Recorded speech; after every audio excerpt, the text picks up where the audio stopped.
민간 부분의 일자리가 지난 1월 한 달 동안에 30만 1000개가 사라졌다. 이런 이제 보도가 발표가 나왔습니다. 지난 1월 민간 급여 종사자 페이롤을 받는 정규적으로 급여를 받는 이제 정규직 종사자들이죠. 30만 1000명이 감소했다. 이것은 근로자 수가 22만 5천 명 늘어날 거다라고 경제학자들이 예상했던 거하고는 완전히 반대의 결과가 나온 그런 것입니다. 이 경제학자들 말을 저희가 지금 믿을 수가 없다니까요. 예측을 못합니다, 저들이. 예. 자꾸 언론들은 어쨌든 누군가의 말을 인용을 해서 이 사람이 경제학자고 나보다 배운 게 더 많으니까 더 많이 하니까 잘할 거다라고 이제 경제학자들 말을 인용을 해가지고 보도를 자꾸 하긴 하는데, 근데 믿을 수가 없다, 이 사람들 말을.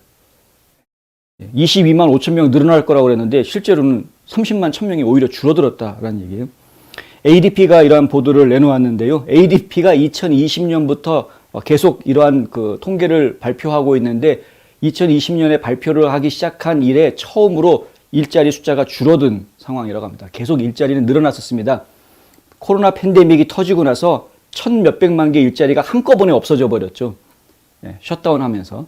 그리고 그 뒤로 계속해서 일자리가 야금야금 생겨나고 있는 겁니다. 아직까지도 팬데믹 이전으로 가려면은 한 450만 개 일자리가 더 만들어져야 그래야 팬데믹 이전 상황으로 갈 수 있는 것인데 아직까지 거기까지 가기도 전에 지금 계속해서 올라오다가 지금 오히려 떨어지는 현상이 나타나게 됐다. 분야별로 떨어져 있는 분야별로 좀 얘기를 해드리자면 맨 오른쪽에 도표를 보시면 이제 그런 이야기들이 나오게 되는데요.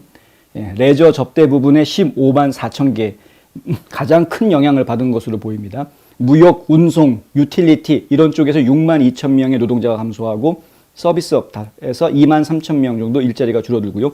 보건, 교육 관련 일자리가 1만 5천 개, IT 업계에서도 일자리가 8천 개나 줄어들었답니다. 금융 서비스 쪽에서도 은행과 증권가 이런 데에서도 9천 개가 일자리가 줄어들었다.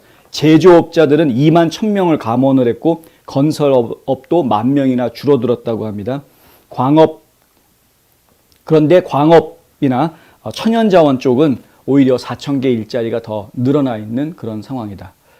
천연자원이나 이제 광물 캐고하는 그런 탄광 같은 그런 데들이 일자리가 늘어났다라는 것이 좀 의외이긴 합니다만은 전반적으로는 다들 일자리가 지금 줄어들고 있는 그런 상황입니다.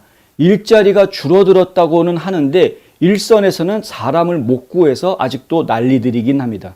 그러니까 일자리가 줄어들었으면 사람 구하기가 쉬워야 되는 것이 정상인데요. 그런데 일할 사람 구하기가 힘들다. 결국은 이제 이것을 다 오미크론 탓으로 돌리고 있는 그런 상황입니다. 오미크론이 노동시장에 너무나 큰 타격을 주고 있다. 실제로 일하러 나올 수 있는 사람들, 가용 인력들이 굉장히 줄어들었기 때문에 이런 문제가 지금 나타나고 있는 것이다 라고 이야기를 하고 있습니다.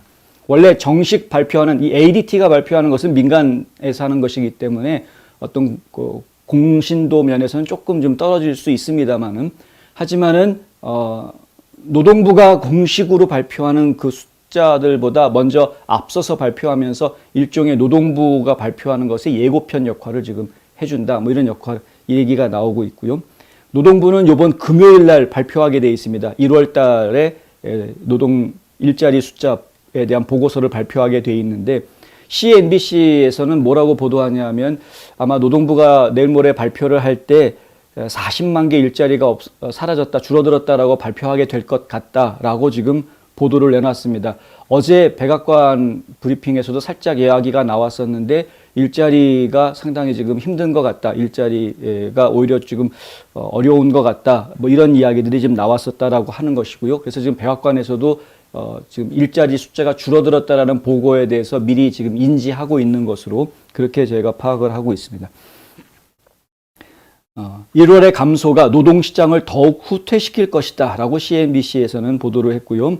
1분기 GDP가 거의 이익을 내지 못하고 어쩌면 적자를 볼 수 있는 연초 성장 공포를 부추길 수 있다. 뭐 이런 이야기도 지금 나와 있습니다. 그러니까 이것이 일자리가 줄어들었다로 끝나는 것이 아니라 그로 인해서 결국에는 GDP도 줄어들게 되고요. 일하는 사람이 적으니까 생산하는 것도 적어지는 것이죠. 그러니까 GDP도 줄어들게 될 것이고 이것이 결국에는 연초 성장 공포로 이어진다. 1월로 끝나는 것이 아니라 1분기 전체에 이런 영향을 주게 될 것이다. 뭐 이런 이야기들이 지금 나오고 있는 그런 상황입니다.